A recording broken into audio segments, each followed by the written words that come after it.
In the Old Testament, or under Judaism, a sacrifice is made by people, and people don't present themselves.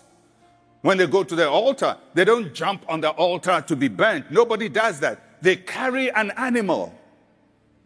They carry a goat, they carry a cow, or sometimes turtle doves or pigeons. And these are put on the altar and they are burnt. And when they are burnt, guess which part is burnt?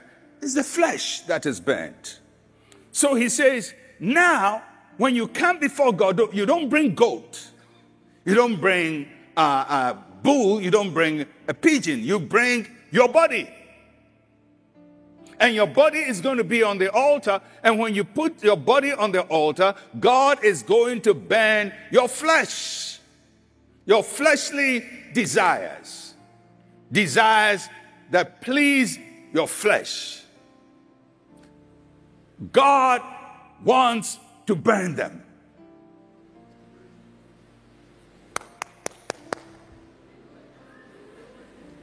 The flesh.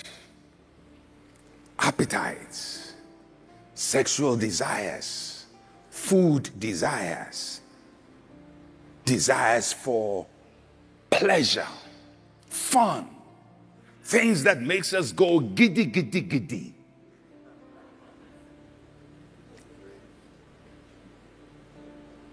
And he says, if you're going to live for God, then you have to take those things that make you go giddy, giddy, giddy, giddy, and put them on the altar and allow God to burn them.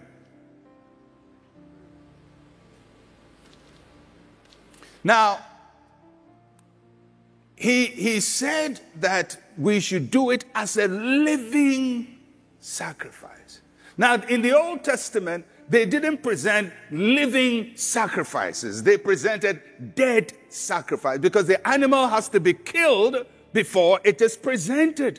So when the animal is on the altar and it is being burnt, it feels nothing. But in Christianity, when we put ourselves on the altar and God starts burning us, we feel it. You feel the fire. You feel that life is hard. Now I have to start doing this. It's paining me. It's hurting me. But that's how a living sacrifice presents itself on the altar.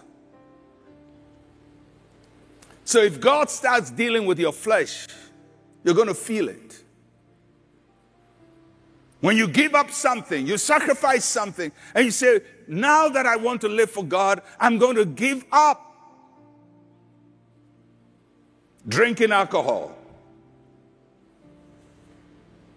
Then somebody passes a whiskey glass in front of you. Or you go to a party and they're serving nice wines and they mention all these exotic names. Or they're serving nice champagne. And you just feel your body saying, I must drink, I must drink, I must drink. But it's on the altar.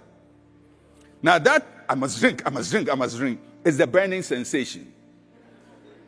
God is burning you, and you just feel like, oh, this altar is too hot. So I want to get up from the altar and go and live my own life. But if you really want to live for God, then you stay on the altar and allow Him to burn your fleshly desires away.